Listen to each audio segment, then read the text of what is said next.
We are always ready at this point. I mean, Wait, what's the, I forgot the VLA. Hello, everybody. Welcome to our Facebook Live panel discussion, Teaching in the Time of COVID-19, Innovation, Success, and Challenges. On today's call, we have with us myself, I'm Consuela Brown. I'll be your moderator for this evening. In terms of parent participants, we have Aboidi Zobatan, who's a parent, a proud parent of a fourth grader enrolled at Village Leadership Academy. Mr. Colin Lord, who has both a second and sixth grader enrolled in Village Leadership Academy. Natasha Halliday, who has a kindergartner that's enrolled at Village Leadership Academy. On the teacher front, we have Miss Span, who teaches kindergarten, Miss Wamsley, who teaches third grade, Ms. Parker, who teaches middle school math, and Dr. Wadier, who's the middle school social justice teacher. We also have representing VLA Principal Harris, Dio Harris. So thank you all for taking some time this evening to have what I hope to be a really instructive and powerful conversation around teaching in this era of COVID-19. Just a brief overview, Village Leadership Academy is an independent institution that provides instructive and creative instruction for young people through from kindergarten through the 8th grade. And I, in disclosure, had the honor of one time serving and teaching social justice at the 5th grade level. So with that, what we're going to do for this evening, I'm inviting you all who are joining us to look for the chat button. We won't be stopping through these questions. We'll instead ask you if you would send any questions you might have through the chat. And if there is time, we will try to get through those questions. With that said, let's get started. Are we ready, panel? you're always ready. Always ready. Okay.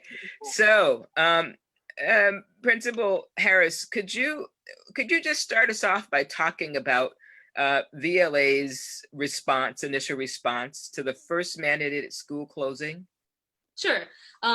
Just want to say thank you, everybody who's tuning in today, and certainly thank you for the parents and teachers who are joining us this evening. I do want to mention for folks who may not be familiar with Village Leadership Academy that we are an independent private school. We are tuition-based, and we are a K through 8th grade social justice elementary school. And so I think that that's really important to ground our conversation today. And so actually, when we first found out about the first mandated school closing, we were at a professional development. It was a Friday, Friday, March 13th. I won't forget the date. And I just remember our admin team, we realized that we needed to act, we needed to be really proactive and move quickly. And so I think we definitely burned the midnight oil. We stayed and we outlined a general sort of very rough remote learning plan for ourselves. On Monday, which would be the 16th, right, March 16th. At that point, parent communication had gone out. Our teachers were aware. So essentially what happened is that we were preparing for learning to continue despite school closure. K through, I think, 4th grade, we received packets. 5th through 8th grade, we were doing a trial run of remote learning, so. Excellent, thank you. Mr. Sobatan, when you heard this news, what was your reaction to this school closing? I thought the responses were very quick. The school communicated effectively. We were getting emails and parents being updated immediately. Personally speaking, I'm a registered nurse, so I've been keeping my pulse on what was going on for a very long time. So I was very, very satisfied with how the school reacted. Communication with the teachers, the packet pickups, everything was pretty much how we expected it to be. I remember coming to school, talking to Ms. Harris about what the potential of this will look like on future learning for not just VLA kids, but just education overall. We had like a really, really good conversation around that. But just to answer your question specifically, I think the staff and the team at VLA was very, very responsive as far as what needed to be done, what tools, assessments needed to take place to see who needed what. And just that communication going back and forth was both reassuring and comforting. Wow, thank you. And thank you for being on the front line of this. I'm gonna be clear. I'm a nurse. I haven't been on the front line in a while, but I knew what needed to be done. I don't want to take credit away from people who are really, really in the front line. All right, thank you. Ms. Parker, how about you as a teacher? What were your thoughts when you were in the middle of this conversation? So it's really funny because while this was all starting to unfold, I was really, really like, oh my goodness, like we need to make sure everything is clean. They're like all the teachers like wiping everything down all the time. And so I was actually, although I knew I would not see the students, at least in the near future, I was really grateful that the school and the admin was like taking the time to recognize how serious this was and like really to come up with a plan to help us implement how we can still educate our students. I'm still hearing about so many students who are kind of just working from worksheets or learning on their own. And so I really appreciative to be a part of a team and have admin that thought of a plan and at the same time was thinking about the health of our students and of the staff. Great, thank you. Thank you. So I'm going to move to the next question. And I'm going to ask Principal Harris to start with this question. So once it became apparent that there was going to be a mandated school closing and it would be extended, then how did VLA respond? Right. So I guess I'm sort of thinking of, at this point, with a little bit of with the experience of it so far, I'm kind of thinking about it in terms of phases. So, that very first phase was a lot of initial shock, a lot of us realizing that we needed to be innovative and creative fairly immediately. And so once things were extended, what we had to do is we had to sort of look at our school calendar, look at upcoming events, and we had to make very quick adjustments. For example, we moved our spring break up, I think a few weeks, right? To allow ourselves time to prepare, to allow our teachers, right, to get adjusted, to allow ourselves to understand, to outline a more detailed plan. I have to say I'm really proud of our team because everyone, I think, we're successful, right? Because everybody has really put forth more than 100% actually. And so we needed to figure out like what our platform would be in terms of like, how we were going to deliver instruction. We needed to make sure that we were balancing, following best practices with screen time, but then also staying true to our integrity, like as educators and what it means to be a VLA student and what the expectations and standards are. So there was a lot to consider it required everybody, and so I feel very grateful for that. As we, continue with this conversation, I can certainly give more details, but I think just initially it was just really everybody pitching in ideas, certainly us doing some research and really thinking about our community, because one of the benefits of being a small school is that we really get to know our families and our students very well. And so we had to really think what, one, to keep like best practices, but then also to make it specific and tailored for our community. Mm-hmm. Thank you.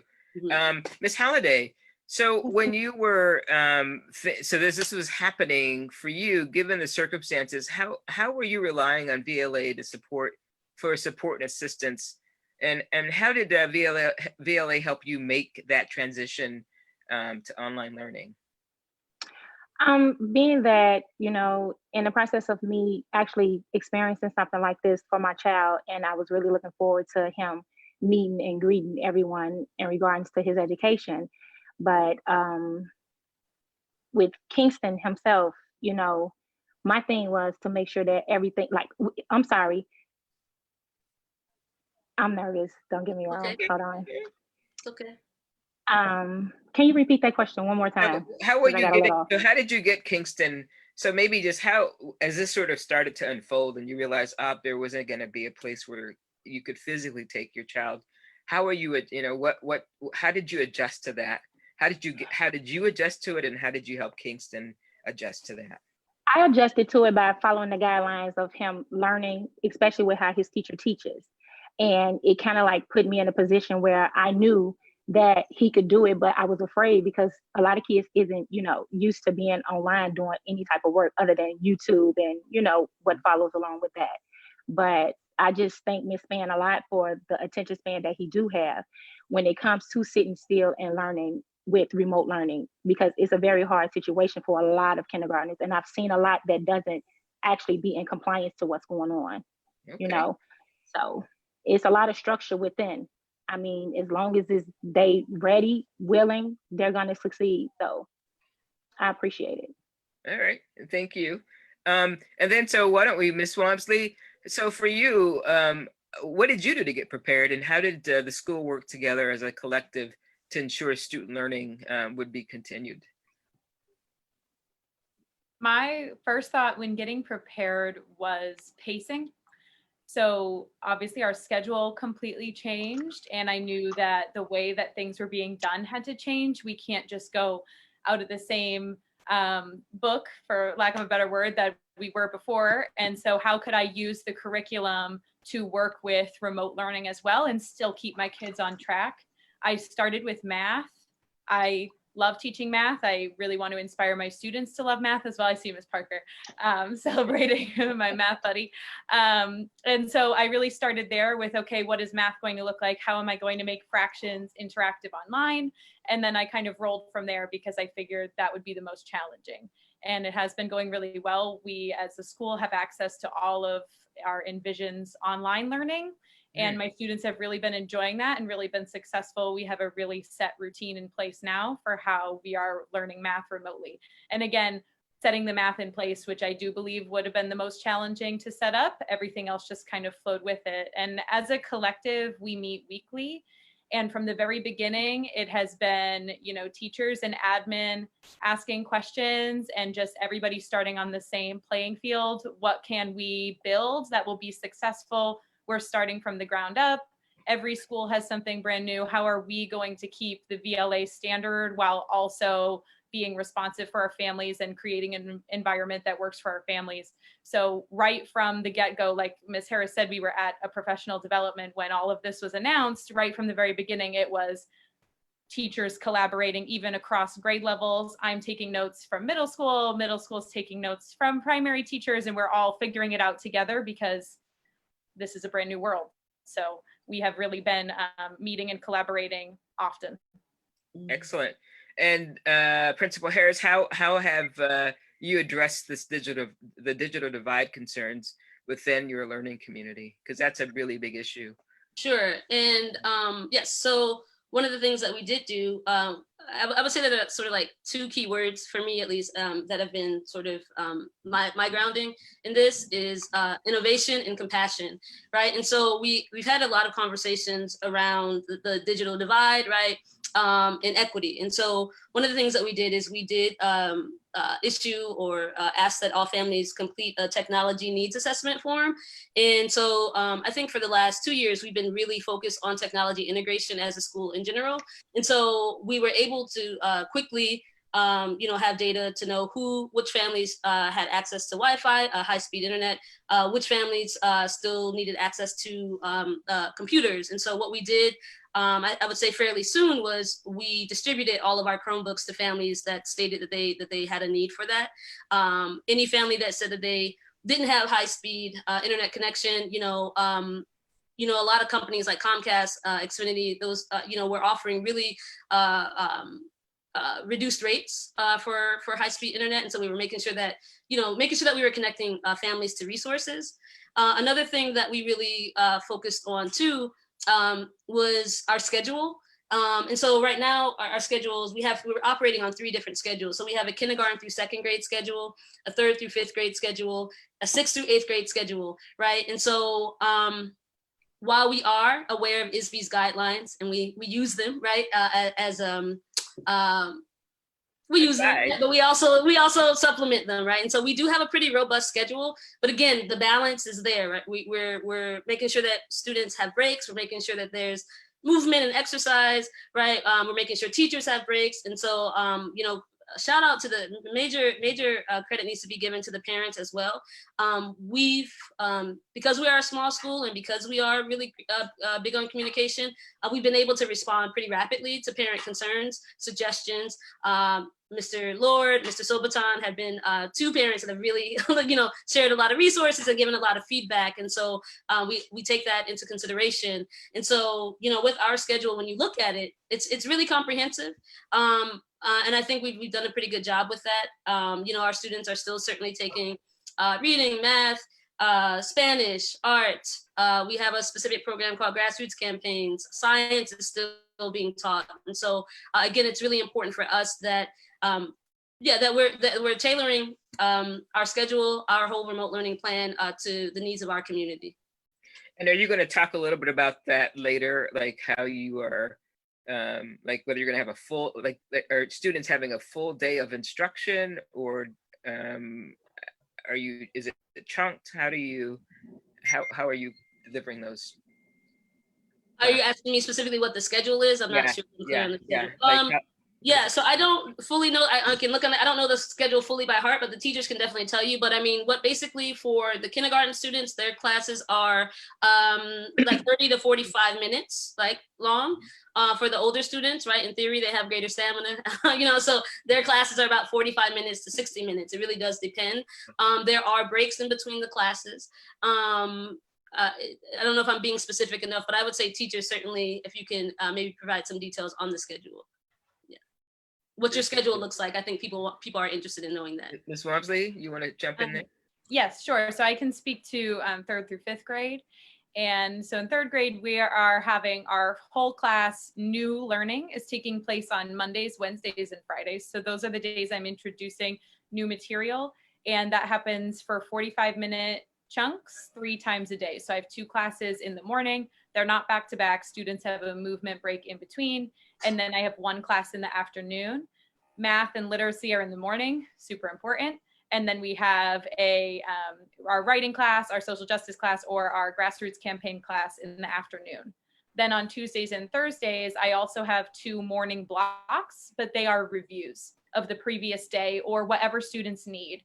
So I have students sign up to come to those blocks. Any students are welcome. Some days I might have 15 students during that time in the morning. Sometimes I might have 5 students, and we'll review whatever the students need to go over again in a more in a smaller group. And then in the afternoons, I run small group time. So I have students grouped into reading groups, and we do some small group reading in the afternoons on Tuesdays and Thursdays. Wow. And if you like, Ms. Brown, I can share my screen and show the schedule. I don't know if that's too much detail, but it was helpful to get a sense of just how rigorous it is. Ms. Parker, were you going to jump in? Yeah, and I was going to jump in on a middle school perspective. So we still have that Monday, Wednesdays, and Fridays direct instruction. And the way that I know that middle school is doing it is we have office hours. And so what that looks like, similar to what Ms. Wamsley's look like, is that I'm doing I know other teachers are doing this as well, which is like small group instruction. And so what I actually really love about that aspect is that I feel like I'm getting to touch students in ways that I wasn't before, right? Because we would have class every day. And so now I really do get to pull my students who have the most need, or students who just like, I had kids jump on today for 6th grade who are like, oh, I just wanted to come on and like make sure I understood. So it's also giving them this flexibility to kind of reinforce ideas, but right? So it's not that whole group. And so it really does give me a chance to really work one-on-one or with a really small group of students in a really unique way. And I just want to point out too, I think Principal Harris said this, but all of our students have access to Chromebooks and technology. And I know that that's something that we did really fast. And it was such a great response because I know that families appreciated it and it like happened like that, right? Like there wasn't one student who did not have access to what they needed. And so I just wanted to add that piece because I also think that's what's making our transition and our remote learning so effective is that how fast admin made sure that every student had what they needed and like giving out learning packs and supplies and making sure that all of our students have what they need in order to be successful. And so I just really want to shout out admin for that because I know that that's also made it easier as a teacher to not have to worry about do my kids have what they need in terms of learning because I knew that they were getting it by the school and by admin. Excellent. So Principal Harris, so how do you know it's working? How do you know that your plan is working? We know our plan is working, and so certainly we have the parents on the call here. But one of the things that we did that we do is certainly we're checking in with each other a lot. As Ms. Walmsley mentioned, we meet every single week. So I'm aware. The admin team is aware of students who maybe students who may not be as consistent with class attendance as we would prefer. So I'm definitely, reaching out to those families, checking in, making sure that there aren't any sort of extenuating circumstances that are preventing attendance. And so, providing support. The other thing that we did too is we we asked families to complete a questionnaire, like a survey, right? A check-in. We needed to get feedback from the folks who were actually experiencing it, on the ground. I was about to make a really bad joke about like living room, but anyway, but people who are really experiencing it, and the parent survey really was overwhelmingly positive, right? Families were really happy with the schedule for the most part. They were really had many positive things to say about how immediate we rolled out our schedule.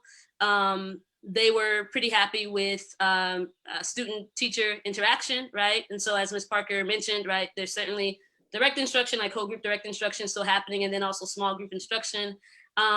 One of the sort of key feedbacks that we did receive was that parents wanted greater time for students to socialize with each other. And so we've also then made that adjustment, and we'll talk about that. We can talk about that a little later. But basically, how do we know that it's working? We have to hear from our families and from our students. And so, and keeping those lines of communication open. So that's how we know it is working. It's certainly not perfect. I don't think anybody is doing that perfectly. But one of the things that I appreciate about our team is that, again, our willingness to take the feedback and make the necessary adjustments, right? And again, tailoring it to the needs of our community. Yeah, so I take away two things, one of which is that there's this continual assessment, and then you're correcting as you go, and the flexibility with which you all are able to, to troubleshoot a problem. So Mr. Wadier, what have been some of the challenges that you found in remote learning, and how did you overcome them? Thank you. Thank you for the question. I just want to say that first of all, as they say, change is hard, but even immediate change is even harder, right? So this was unexpected to an extent, and we just dove in right away. I think the main one of the major challenges with online remote learning has been internet connections, right? Whereas the teacher may have a good connection, the student's home may not necessarily have a good connection. The teacher may not have a good connection, right? That presents a challenge, right? I think the advantages of online learning also happen to present some disadvantages as well. And whilst as an alternative, it's a good thing for us to be able to continue educating our students because we have an avenue to do so. But at the same time, we see that other things are lacking. For instance, we don't have that face-to-face warmth, that face-to-face interaction that we want to have with our students. I personally believe that education should be a humanizing endeavor, and online learning takes that away from our learning environment. Also, the home is not necessarily for the student alone. Other people live in the home. So there may be points of distraction during lessons, and these things occur. The thing is, you ask, how have I been able to attempt to overcome some of these challenges? So I'm going to begin with the first one. So for instance, when I take internet connection, I try to have a very strong connection, and the way I do that is have two sources of Wi-Fi when I'm presenting. So I have my thing with a router, and then I also put it on my mobile hotspot. So I have those two going. Try to give the student as strong a connection as possible. When it comes to distractions, in communication with parents, we've asked that they have a location in the house where the student can be sort of isolated during lesson times and have that space to themselves if possible. If not, it could be a corner of the room, but that allows them to focus. So that has been good. Now, in terms of having that face-to-face interaction, that is impossible to an extent in the online environment. But what we do create is time for students to be able to share how they're dealing with the lockdown, how they're dealing with the challenges that come with the lockdown, how that is affecting their learning, and how they're coping with it. So for instance, one thing that students are sharing often is that they miss, seeing their friends and their colleagues, or their peers in person, right? Because when we're in class, we may be on for an hour, but I'm taking most of that time. So you're not going to have that time to be interacting with your friends as much as you do in a physical space. So in a nutshell, these are some of the challenges that come with remote learning and how we try to tackle them. Thank you, Mr. Wadi. Ms. Span, so can you share how has remote learning changed your instructional practices, and what opportunities do you see for innovation in the context of this, the way remote learning is presented?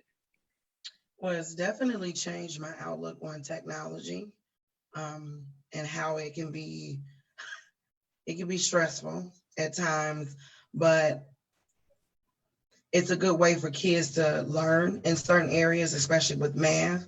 As I'm going through lessons, because I feel like we have to recreate a lot of things in some areas, one of the thoughts that came to me one day, and I wrote it in my journal, is just a list of websites that or a list of activities that I've created on the computer that I want to incorporate in my classroom. And I don't think I ever would have wrote that down or even thought about it had I not been in this situation. And so that's the part of, looking at the glass half full, not half empty, using these experiences and trying to tailor make them for whatever's to come. If you understand what I'm saying, like either we go back or even in the fall. So that's tailored the way I'm going to teach. Is tailored my philosophy about education. It's expanded me in ways that I didn't think I could be expanded. And I feel teachers should be lifelong learners anyway. And so this is just, building momentum for me, things that I know, and it's enjoyable. So. And while we have you, Ms. Ban, and what's the strategy? So how is, in terms of classroom management, and Ms. Walmsley, if you think about this too, how are you thinking about classroom management differently in this age of online learning? Well, I am going to say this. Okay. I feel that if you had good classroom management before this happened, that is a good transition for this, okay? Because as my parents have always said to me, Mrs. Span, my child turns into somebody different the moment they see your face on the screen. You don't have to physically be there with them, but they know, and you know why? Because I set that precedence before we separated. So it was the respect no matter what, on the screen, in person, and I had to find new ways to manage, of course, because I'm physically not there with them. So one of the things I did was, after class, if I see a kid, I have kindergarten, by the way. So that's a whole other learning curve. Just flicking the TV while I'm teaching, flipping on the bed, and that's to be expected. And so at the end of the class, I would say, okay, I need you and you to just sit with me for 1 minute. We got to have a conversation. And we would talk, what's going on? Like, why are you not paying attention? And so they would see the kids coming off. I'm like, okay, well, let's go over this. Let me make sure you understand what the lesson was. So that was my new way of switching up things as far as management, to entice children to want to listen while I'm teaching in the moment. So just different ways to manage. And again, like Mr. Wadier said, education is a human endeavor. It's very personal, you know what I mean? But as educators, we have to think on the spot. A lot of great teachers know how to do that. You can be in the middle of a lesson, it's not working, you change it up. You got to figure it out. And so I felt myself doing that on a consistent basis, figuring it out, talking to Ms. Harris, okay, I'm not understanding. And it's just a constant form of reflection. Thank you. Ms. Walmsley, quickly, your strategy around classroom management, how are you handling that? Yeah, so to touch a little bit on what Ms. Span said, if you have the classroom management before, you hope that it carries over onto the online. I believe that classroom management comes from creating a community in your classroom. And I think starting in September, that community starts with routines. If you share experiences and you share routines, you're going to become a community, and the rest will follow, and the connections with students and families will all follow from those shared experiences. So I wanted to recreate that online. Once I learned how to use Zoom and what Zoom was, I came up with some expectations. I thought about my students and, you know, how their personalities and who they are in the classroom and who they are as a community, as a class together. And I came up with a list of expectations that I sent out as soon as it was ready to families, but written to the students. This is how we're going to join a call. This is how we're going to leave a call. This is how you will send me a message. This is when you will unmute yourself. This is what you bring to class. This is how you find out what to bring to class if it changes. And so all of that was set from before the first day. And then over the first week of online learning, all of our assignments were based around that. I basically recreated September in a week. So we had writing assignments based on expectations. We had little online game quizzes based on expectations. We had charades based on expectations. And that really set the tone from the beginning. And we haven't had any difficulty since. Great, thank you. Mr. Lord, you've been waiting patiently. So let me ask you as a parent, and then I'll ask Ms. Holliday a similar question. In what ways do you help ensure your child is having a successful remote learning experience?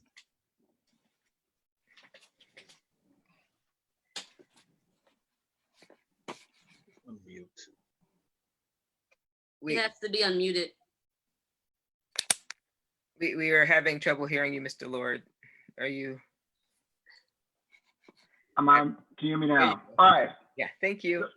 You're welcome. First, I wanted to say thank you to the administration and the faculty at VLA, because in the midst of a crisis, the way that the school has handled this is top notch, and we're very proud that we are part of that community.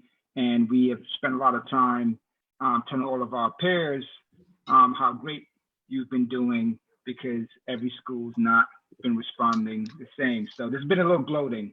But to answer your question, the first thing that we try to do is you try to provide a space. And some of the teachers talked about, you know, providing an area where students won't be interrupted. So as you know, I have a second grade and a sixth grader, and they're best friends. But after a few weeks, we made a mistake of putting them at the same table.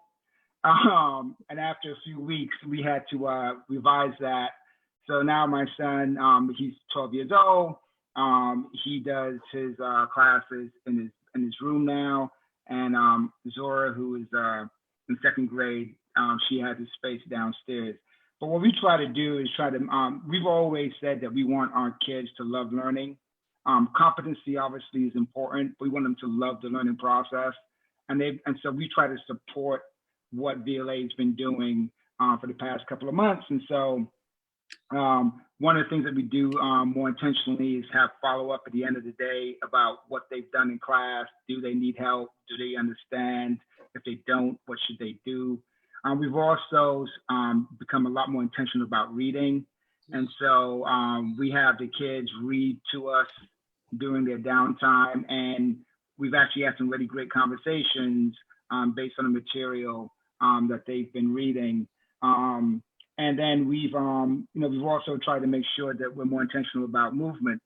And so as our principal said before, there's time for everything.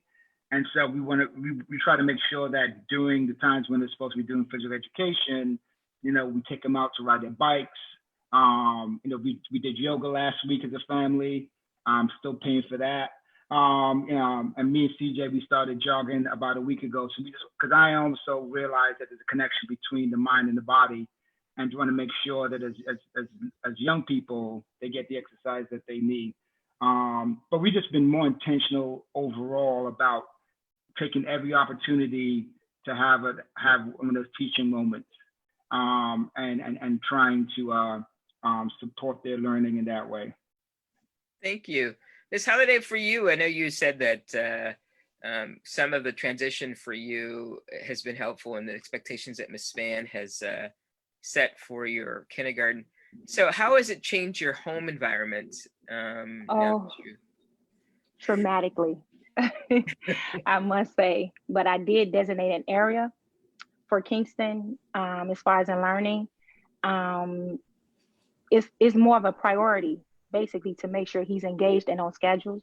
So I still basically go off how I really take notes on how Miss Spann teaches Kingston, because he would tell me in the process of him learning something through me, Mommy, that's not how Miss Spann does it.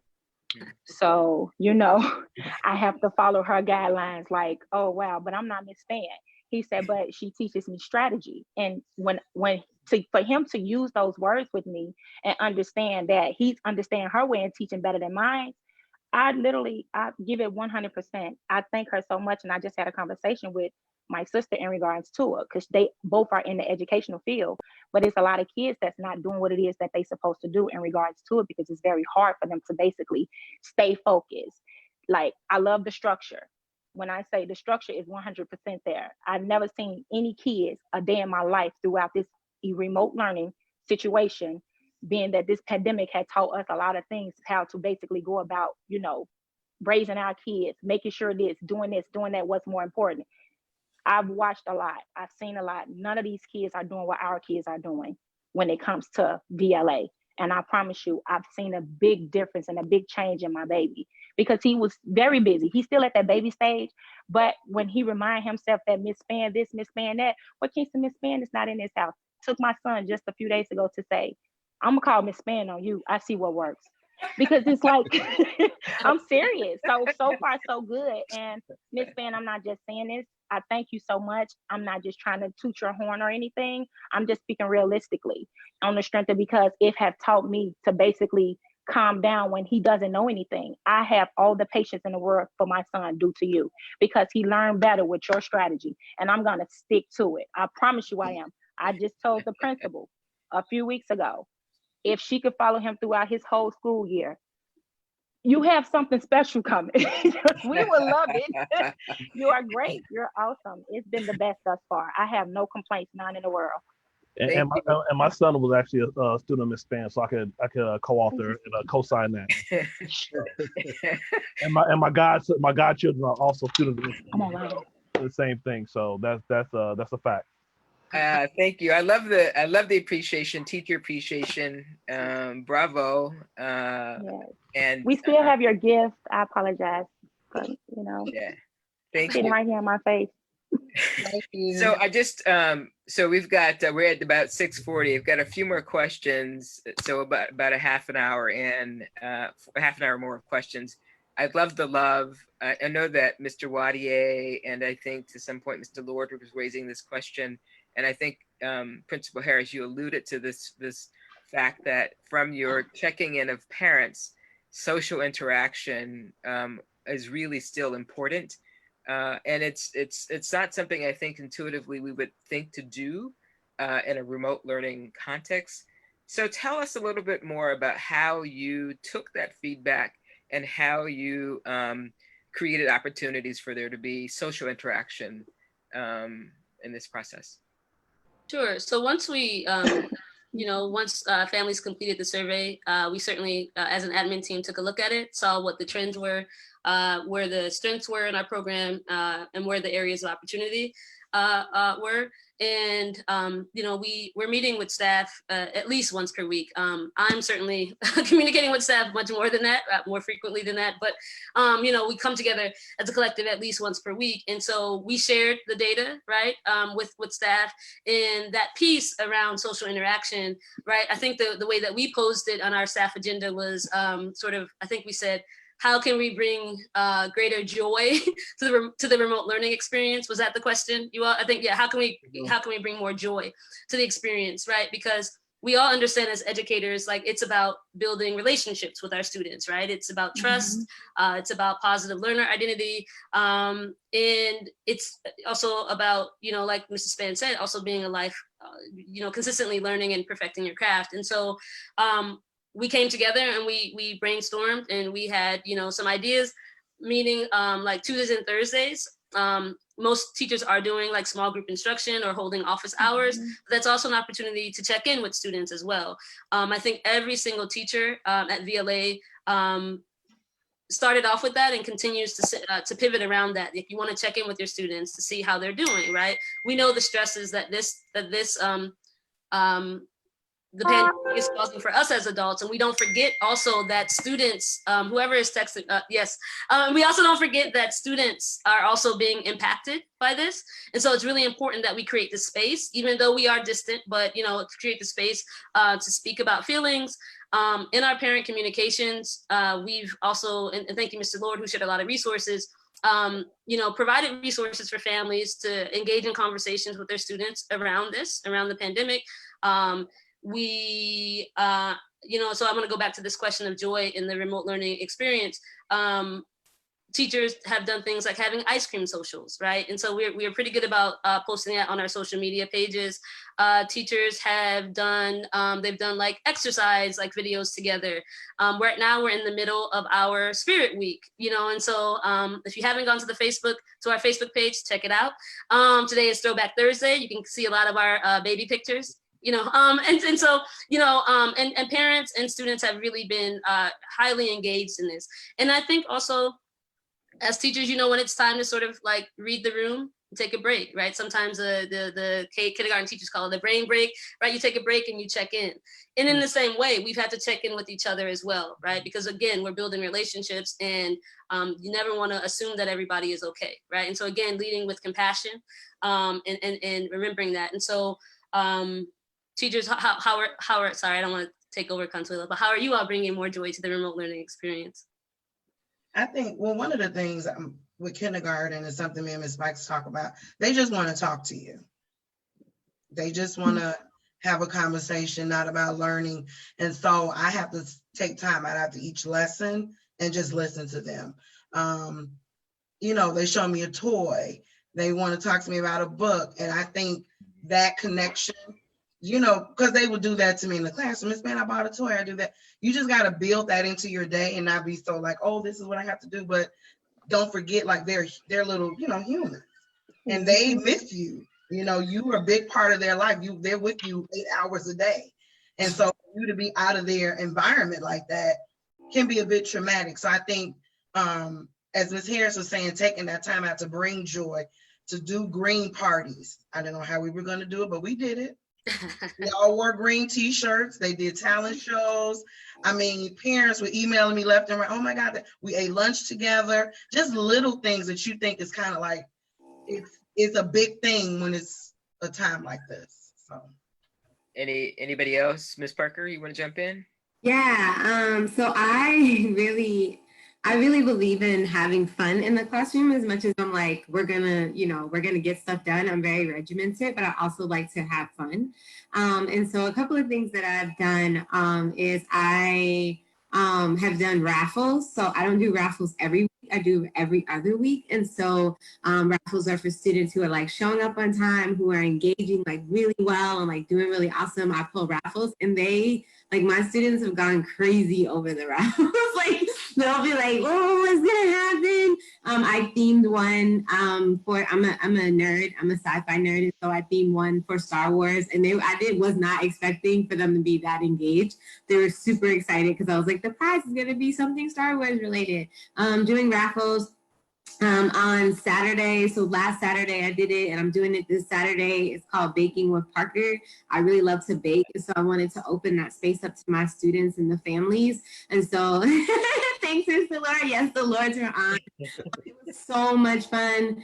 We had a blast. Like my heart really still feels really overwhelmed. It was so much fun doing that. And then the other thing that I've done is I've gotten parents in on the raffle. So if they read my email all the way through, I give them prizes. I send them prizes to make it fun. Start doing this. And then the last thing I've been doing is just having, at first I was doing kind of like beginning of class, like a check-in, like, what did we learn last week? And then I was like, nope. So now we just have like really fun, like, what's your favorite cartoon growing up? And like, would you prefer hot weather or cold weather? And that's just like so much fun because like the kids, and I give them some reflection prompts too. Sometimes like, how are you doing? How are you feeling? What's your goal for the end of the year? But just like giving them a space to just kind of just chill out and have fun has been really, really awesome. And so, yeah, those are some ways that I've been, and also for me, right? Like, I don't want to drag through the hour. And so this has also been a really great opportunity for me to connect with my students in ways that maybe I would not have, but also to get them excited. And like I said, get me excited because we are all going through this together. It's all a shock for us. And specifically for my 8th graders, like I've had other like game nights with them just for them because they're about to graduate and they're not, feeling that feeling. And so I've held like game nights. We're going to have a talent show in a few weeks.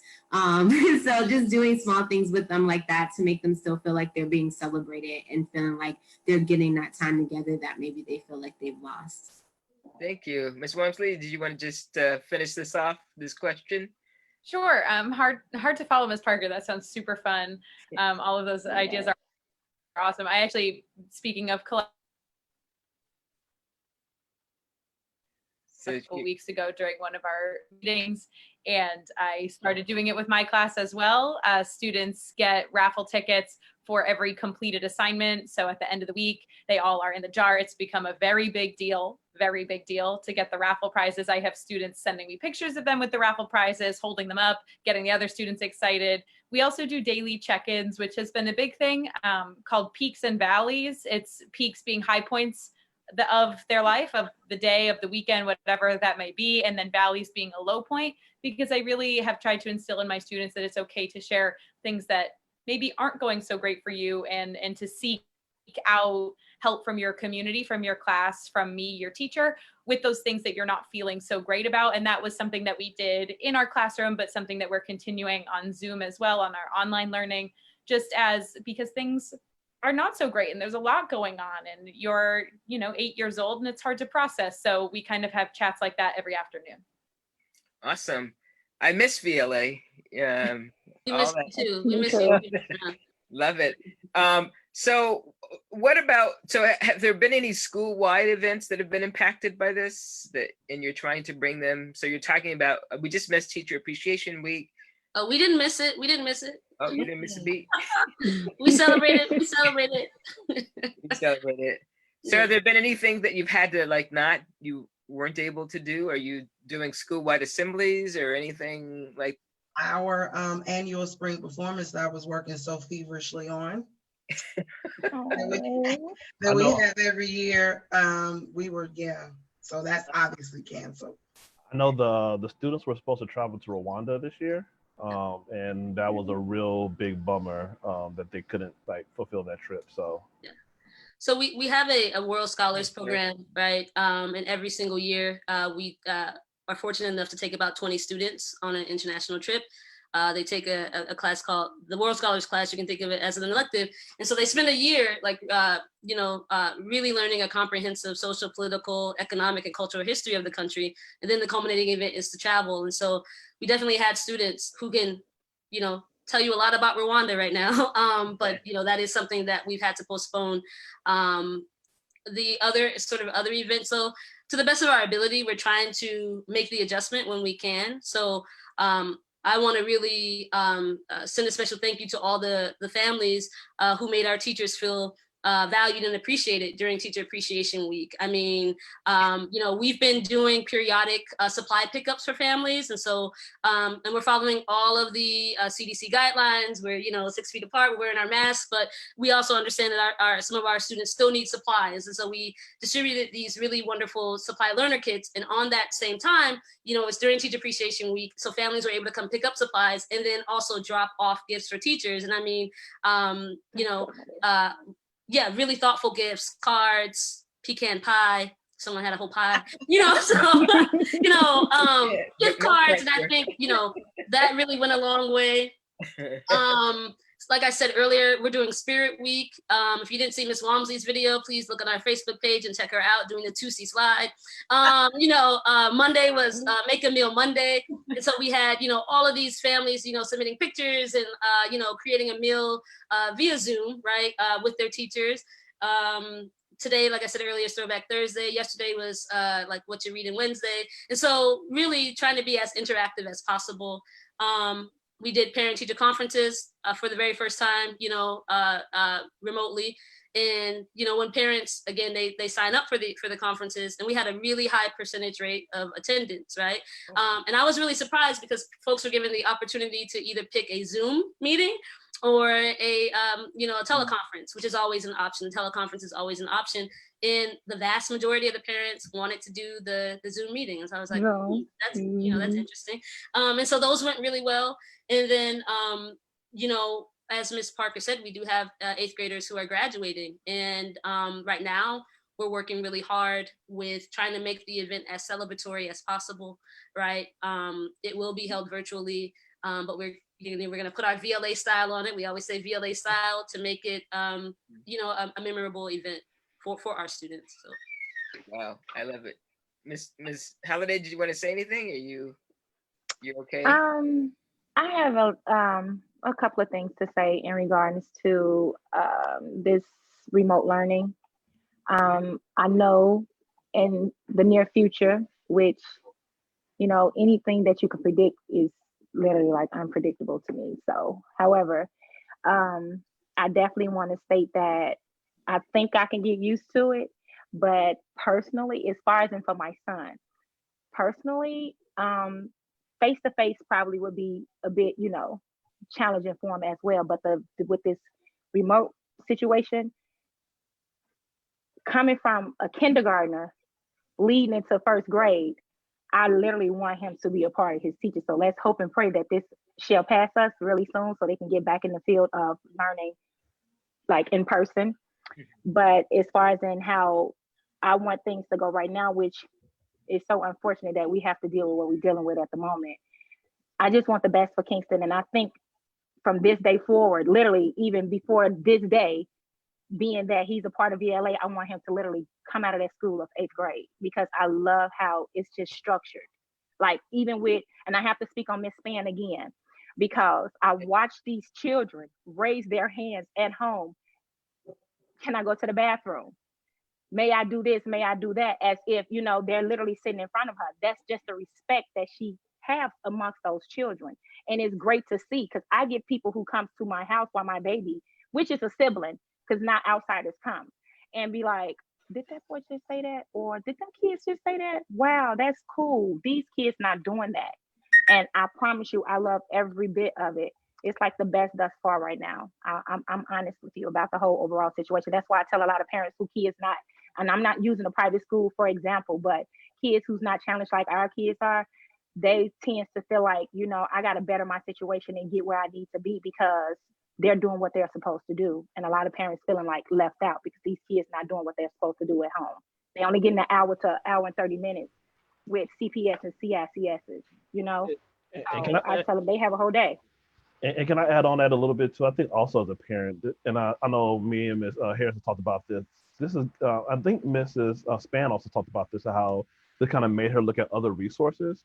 This also as a parent has also made me investigate other resources to supplement where either I think my son might be lacking or to probably even advance them some places. So you now feel a little bit more empowered that, hey, there's other resources out there that can, you can supplement on top of what they're doing to kind of, get him where he needs to be or to advance him if that's what you choose to do. So I think this, if there's a silver lining in this opportunity, I think parents are more invested in really understanding what they can do and feel more empowered as to what they can do to really craft the, education with VLA being the core, but it could actually craft more supplemental things around what VLA is already doing.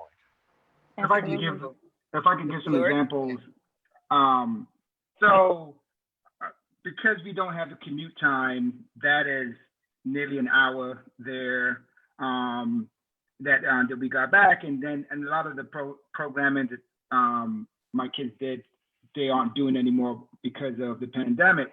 And so there was a lot of free time that presented itself. And so I got a guitar as a gift 20 years ago, and CJ, my 12-year-old, I gave him a guitar, I think it was for Christmas, and both guitars are catching dust. And so I had a conversation with my wife, and I'm working with him because we both have guitars to learn how to play the guitar together.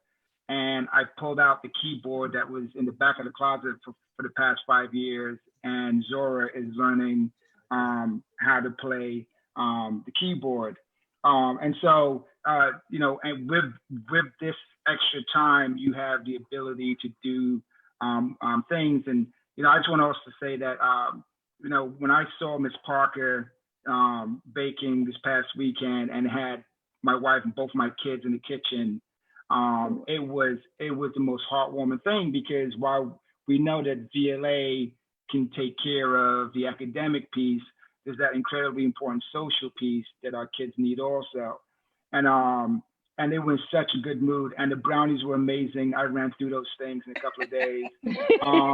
But it's also interesting because Ms. Parker mentioned that she asked students these questions, and it just occurred to me, I've been getting those questions too. So yesterday, my son asked me what my favorite cartoon was, and it was such a random question, but now I understand where it's coming from. And when Mr. Reed did his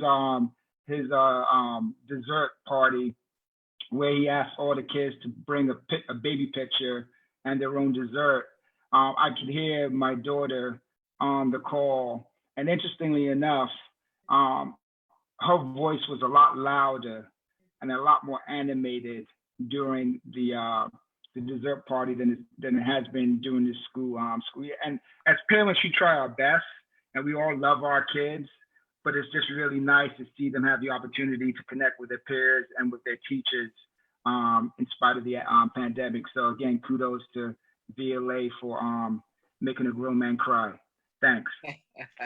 So thank you. So I'm gonna just get to Ms. Harris for the next 5 minutes, a couple of questions, and then I can't see, we can't see anything in the chat. So actually, I can see it. I can see some of the questions coming in if you want to read them.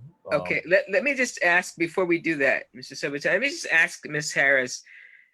So you have some really wonderful, supportive parents here. Ms. Halliday's, really the declaration of, I'm going to keep Kingston here for the next 8 years.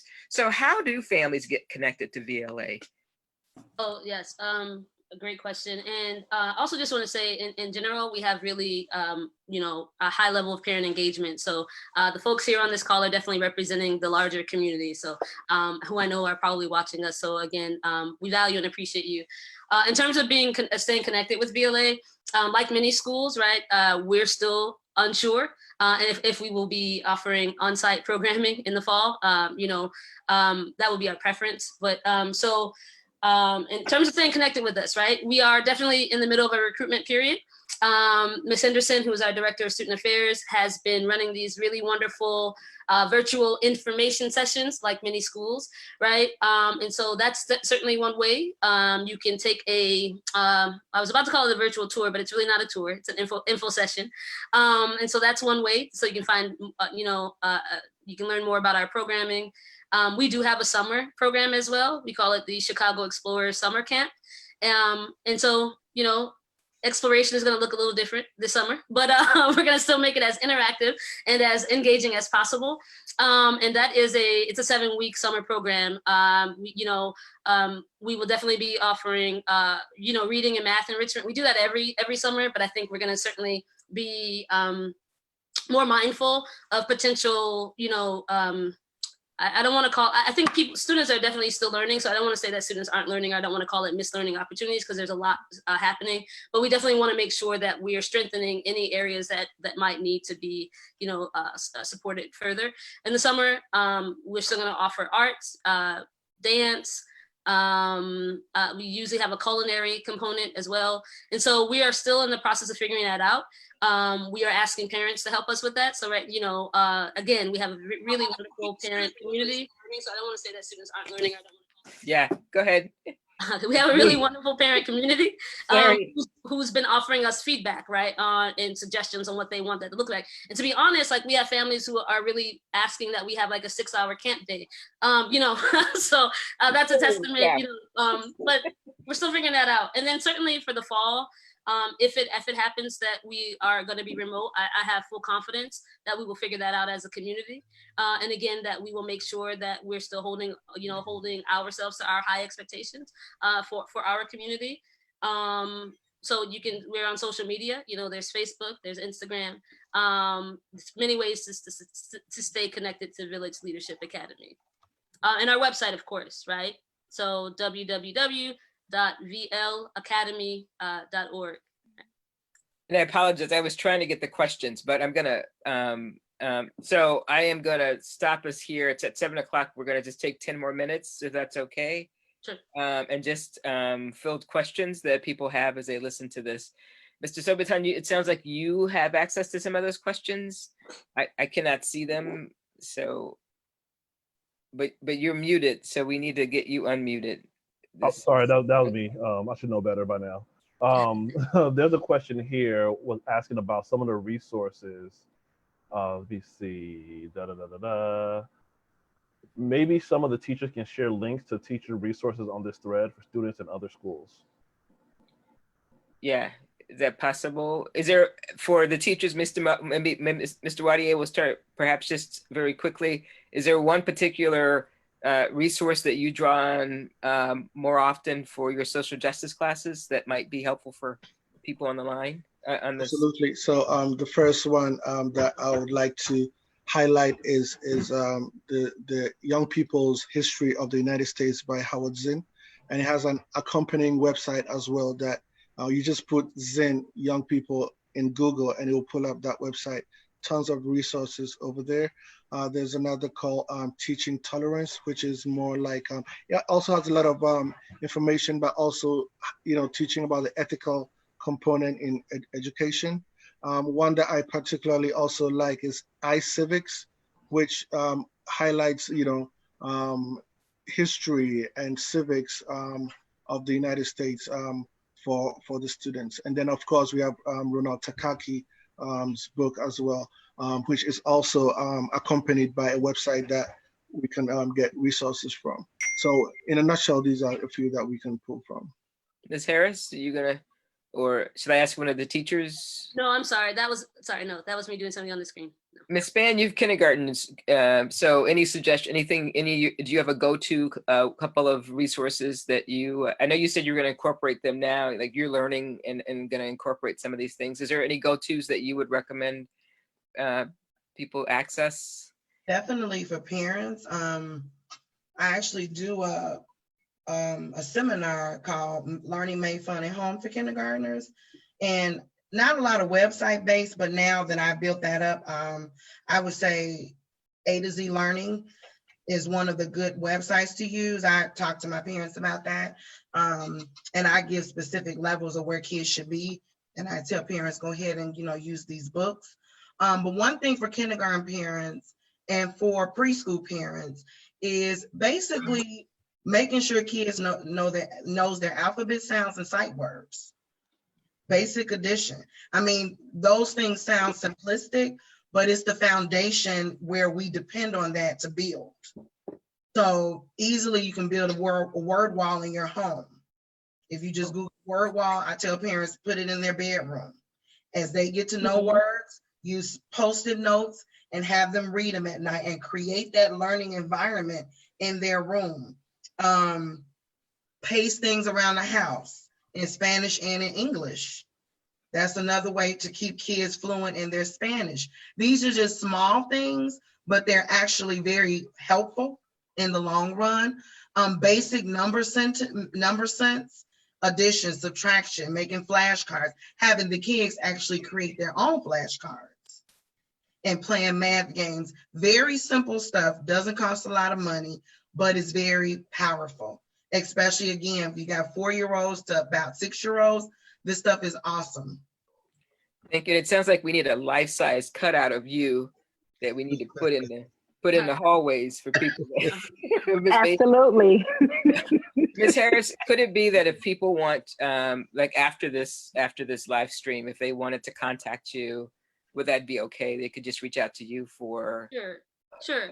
And I did see Ms. Walmsley maybe wanted to say a few things about like the technology, but I would certainly say that IXL. So there are a lot of curriculums and like programs that in light of COVID-19 and the pandemic, they've made their resources free for parents. And so we've been sharing that as well. So IXL is one of them, Reading A to Z and Raz Kids Plus. As we mentioned earlier, a lot of our curriculum it has a digital component. So we've been using that as well. But I didn't know, Ms. Walmsley, if you wanted to share a few, like Prodigy, I know we were using, if you want to add a few of those things, and then I will share my information, Ms. Brown. So I'm muted. I'm sorry. I forgot that I did that. I'll share my two favorite. So my first is Prodigy, as you mentioned. The teachers have heard me talk about it many times. I love using Prodigy as interactive math learning. It is a game where students become a character and battle monsters with math. It is completely free. And all of the data from the game comes to me, and parents also have the option to sign up and get the data from the game. So I can assign specific questions on Prodigy for what students are working on. I can assign it by standard, by Common Core standard. I can assign it through, what students are specifically working on. I can assign it based on groups. There's so many different ways that I can assign questions to students, and then I get all of the data in real time. So the second a student answers a question, I have that data, and there's all different kinds of charts and ways of looking at that. I can see exactly what the students typed into the computer, and parents have access to that information as well. So Prodigy is a great math resource. And then I also wanted to mention GoNoodle. If you are not using GoNoodle at home, if you don't know what GoNoodle is, it is a movement-based website that is also free. All of my students are on it, and it is dance videos. However, most of the dance videos have something to do with learning. One of my favorites is called Get Your Money Right, and it is a song all about the coins. And if we're looking at money, I have my students I have them recite it to me, a line of the song, and we bring it back up. There's also the water cycle, and all of the students, I know Miss McGee, our science teacher, uses the water cycle song from GoNoodle. It's a whole dance, goes through every single piece of the water cycle with a specific motion for each. It's a great resource. Thank you. If I can chip in a little bit on that, if you don't mind, just take a little. I just wanted to say that this is also a time where we have great opportunity to discuss with our young people what matters. And what I mean by that is, what is going on around us? How does that affect us personally? Politics, right? The environment, the news, what's going on? What is your role in the whole scheme of things? Where do you stand? How does that affect you? Because these are kind of discussions that we have in class. And our hope is that parents are also engaging the students in that regard. And it could even be something as simply playing the devil's advocate and having the student really being able to flash out their thoughts and defend their positions as related to things that are happening. It could be related to the pandemic or even the wider scheme of things in the world today. So, that's just something that is a resource that is readily available to us 24/7 that we can use. I think I'm sorry. I just wanted to, I don't want to say piggyback off of what you said. One of the things that I had to stop and do is check in with kids on their social and emotional radar.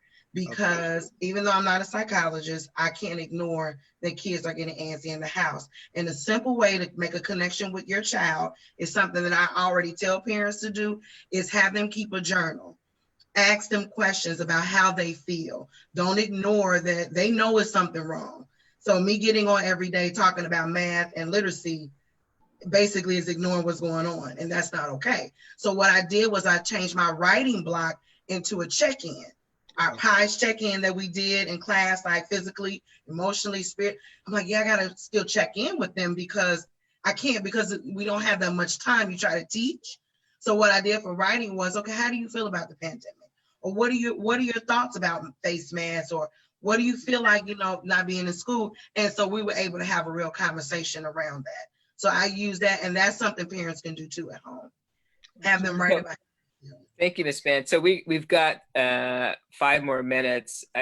There's a question about, and I'm not sure how to answer this. It said, what's the role of the specials teacher? It was actually, someone responded, another parent actually responded to the question on the chat. Okay. So to let the folks know that specials are still happening, 45-minute segments. Yeah. Okay. And what that means for us, that means art, Spanish, science, and physical education.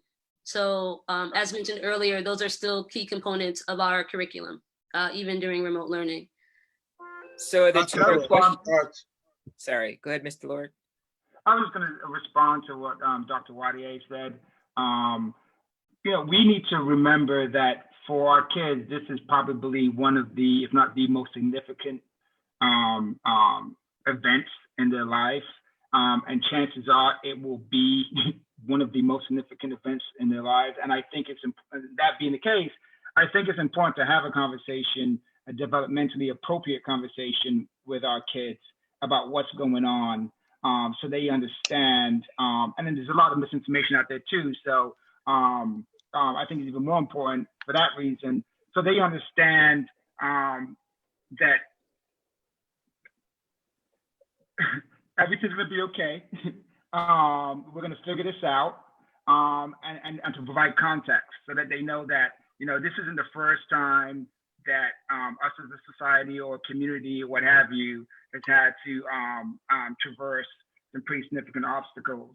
But I do think that having those conversations is very important from a social emotional perspective, as well as Dr. Wadier pointed out before, the political reality. Yeah. Because I think that one of the things that attracted me to VLA was the focus on social justice, and that was because I thought we had a partner in VLA, and so I think that we need to continue to do that in this context. Okay, so now you guys are going to see my Elmo come out. So we've got a speed round, 4 minutes, and then I want to honor people's times. I cannot see the questions. I'm relying on somebody else to. Is there another? Mrs. Hobbs asked a question. Okay. She said, Ms. Parker, will you share what you did for the first couple of weeks of remote learning? I don't know where that question fit in, but how long ago was that question asked? I think before. Okay. Before you went through it. Yeah, I think she may have kind of, yeah. I think that's probably already been answered, but.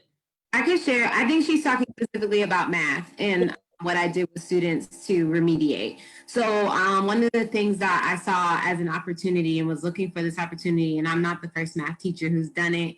I actually was already thinking about it and then had it reaffirmed by someone, a math teacher somewhere else, and kind of talked about it as well. But basically I remediated. So the first couple of weeks or first few weeks of remote learning, I took my students from kindergarten all the way up to whatever grade that they were in math.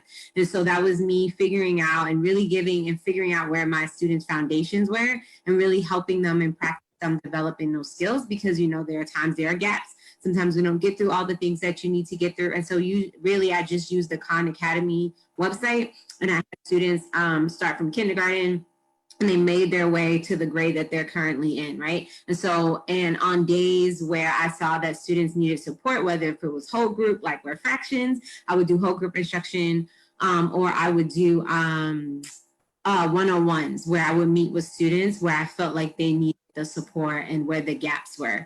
And so it was a really cool opportunity to just really give my students a refresher. But again, I got my students last year. And so it was really also helpful for me to see where their third grade math grade abilities, right? So really kind of building on that foundation so that students can get what they needed if they were missing, or if there was, something, not even if they didn't learn it, but just if they forgot, right? Because they're young people and they're growing.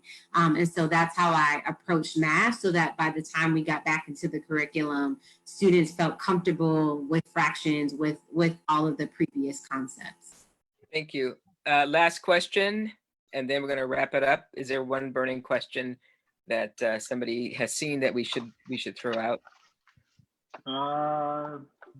What has been a surprising / positive takeaway from online learning?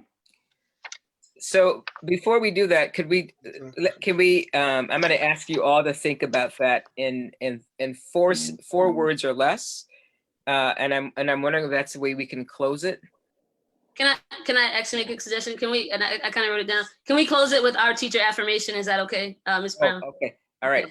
Thank you. So then does somebody want to, maybe a teacher, a parent, if you want to, so something, Mr. Lord, tears. Yeah, go ahead. I've been very surprised about how self-sufficient my kids are. CJ 12 years old, Zora is 7, and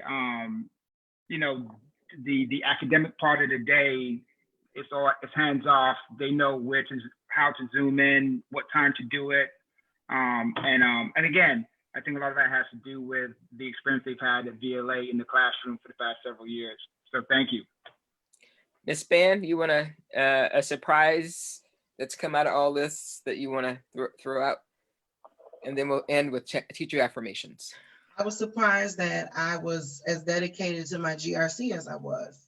Something that you can let fall to the wayside, but it's been awesome just to be able to give back at this time and to do what I've done with my GRC.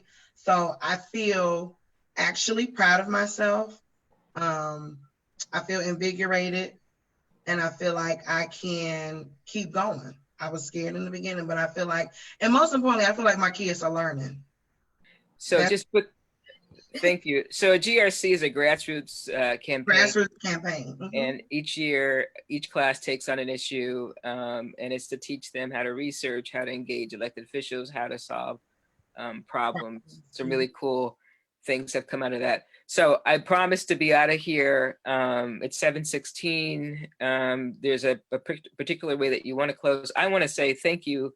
This has been really, I hope there's a part 2 of this, because I think there's so much for people to learn and to hear from you all. Again, I can't express how lucky everybody is to be connected to this community. And it's clear that it takes a community. It's not a teacher's role. It's not a parent. It's like all of us working collectively. So on that note, thank you for the people that have, Ms. Walmsley, Ms. Span, Mr. Lord, Ms. Halliday, Dr. Wadier, Ms. Parker, Mr. Sobitan, Principal Harris. I'm going to ask you to close us out. Yep. Okay, just real quick, and I promise I will close this out. Again, I think sort of an overarching thing has been about relationship building. And so we definitely, if you're interested in VLA, we definitely want to build with you. I want to give the website and the school number just one more time. So the website, you ready? You got your pen and pencil. So it's www.vlacademy.org. The number, even though we are under mandated school closing, if you call the school number, you are going to get an admin, a person who answers the phone. Our telephone number is 312-675-0056. And again, if you want to learn more about our programming, certainly sign up for one of the virtual information tours. You can find that on our website and on our Facebook page. One of the ways that we close out our staff meetings, anytime we gather as a collective, is we do our teacher affirmation. And so everybody, parents, you're gonna get a little, you're gonna participate as well, okay? So it's call and response. So I'll say it, and obviously you just respond. Are you all ready? We're always ready. Let me say it one time. Are you all ready? We are always ready. Okay, so here we go. Okay, we are dedicated and present in this work. We are dedicated and present in this work. We are committed to our collective success. We are committed to our collective success. Together, we are creating a better world. Together, we are creating a better world. Every moment matters. Every moment matters. Ashe. Ashe. Ashe. Good night.